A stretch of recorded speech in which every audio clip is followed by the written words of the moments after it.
saudaraku yang kasih dalam nama Yesus, jadi perintah-perintah Tuhan ini tidak bisa kita penuhi dengan kekuatan kita. Kita perlu Roh Kudus yang sudah diberikan Tuhan kepada kita, menolong kita, saudaraku, menyanggupkan kita, ya, menggenapi semua perintah-perintah Tuhan dan larangan-larangan Tuhan.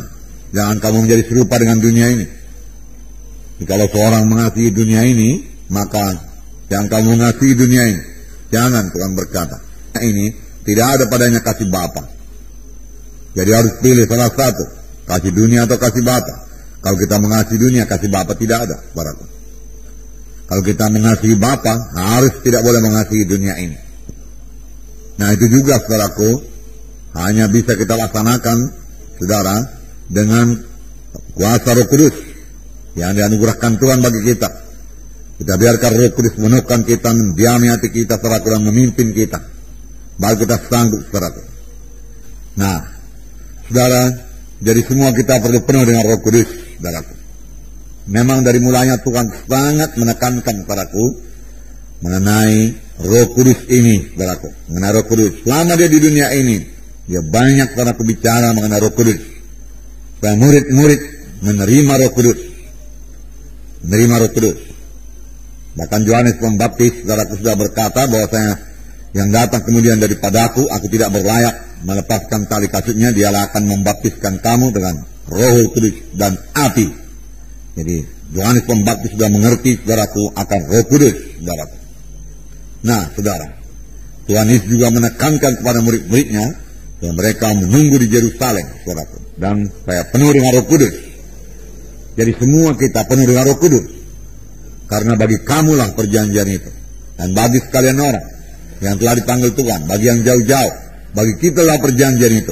Terlebih kita yang hidup pada akhir zaman ini, saudaraku, di mana kasih manusia sudah banyak luntur, saudaraku, di mana dunia kelihatannya menguasai segala sesuatu, dan kita tidak berasal daripada dunia ini dan tidak boleh mengasihi dunia ini. Maka kita butuh sekali, selalu, senantiasa penuh dengan Roh Kudus, penuh dengan Roh Kudus. Saudaraku, Tuhan Yesus mulai pelayanannya, saudaraku, setelah dia dipenuhkan dengan Roh Kudus. Sebelum penuh dengan Roh Kudus, dia tidak melayani. Dalam Lukas 4, saudaraku, ayat 1 dan 2. Ya, diterangkan mengenai Yesus, ya. Yesus yang penuh dengan Roh Kudus kembali dari Sungai Yordan, lalu dibawa oleh Roh Kudus ke padang gurun. Nah, di situ dia tinggal 40 hari lamanya dan dicoba iblis. Selama di situ ia tidak makan apa-apa, dan sesudah waktu itu ia lapar. Nah, saudara, dan Tuhan Yesus, saudara, mengetahui dia puasa, ya, 40 hari 40 malam. Saya tidak tahu pasti apakah dia minum air atau tidak, saudara. Tetapi di sini hanya dikatakan bahwasanya ia lapar, dia tidak makan apa-apa. Tidak dikatakan dia tidak minum apa-apa, hanya dikatakan dia tidak makan apa-apa, dan sudah waktu itu ia lapar. Yesus sanggup melaksanakan semua puasanya dengan baik dan sanggup mengalahkan setan, saudaraku, karena ayat pertama mengatakan dia penuh dengan Roh Kudus. Dan dia dicobai setan, saudaraku. Dan apakah senjatanya, saudaraku? Senjatanya ada tertulis. Dan setan kalah, saudara. Nah, kemudian dikatakan dalam ayat 14. Dalam ayat 14, dia. Dan tersiarlah kabar tentang dia di seluruh daerah itu. Mula-mula dia penuh dengan Roh Kudus, saudara. Tetapi kemudian terjadi Roh Kudus, saudaraku. Roh Kudus sudah menguasai dia. Sehingga dia kembali, saudaraku, ke Galilea. Dikatakan dia kembali ke Galilea dalam kuasa Roh. Nah, saudara, demikian juga, saudaraku, dalam hidup kita. Ya, tidak cukup hanya penuh Roh Kudus, saudaraku, tanpa, saudaraku, membiarkan Roh Kudus mengatur hidup kita, memimpin hidup kita, melengkapi kita, saudaraku. Saudara, tidak sekedar penuh saja kemudian bahasa Roh. Tidak, saudaraku. Tetapi kita biarkan Roh Kudus memimpinkan kita. Kita biarkan Roh Kudus menguasai kita. Kita biarkan Roh Kudus memberikan karunia-karunia-Nya bekerja dalam pelayanan kita. Dan kita biarkan Roh Kudus mengurapi kita. Hingga mengadakan perbedaan. Waktu Tuhan Yesus mengajar, saudaraku, ada berkata, wah, lain sekali pengajarannya. lain daripada ahli-ahli Taurat yang lain. Mengapa dia bisa mengajar demikian? Kuncinya yaitu Roh Kudus. Roh Kudus. Sudah dalam Lukas 4 ini juga, 18, dikatakan, Roh Tuhan ada padaku.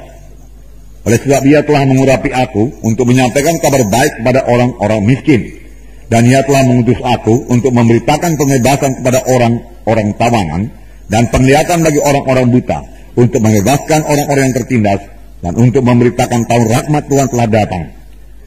Ayat 20, kemudian Ia menutup kitab itu, memberikannya kembali kepada pejabat, lalu duduk. Dan mata semua orang dalam rumah ibadat itu tertuju kepadanya. Lalu Ia mulai mengajar mereka, katanya, pada hari ini genaplah nas ini sewaktu kamu mendengarnya. Yaitu kan Yesus mengatakan, Roh Tuhan ada padaku, dan Ia mengurapi aku. Jadi Yesus mengakui bahwasanya Roh Kudus mengurapi dia. Mengurapi. Kalau Yesus perlu diurapi, kita lebih perlu diurapi. Amin, saudara. Diurapi untuk apa? Ini dikatakan menyampaikan kabar baik kepada orang-orang miskin.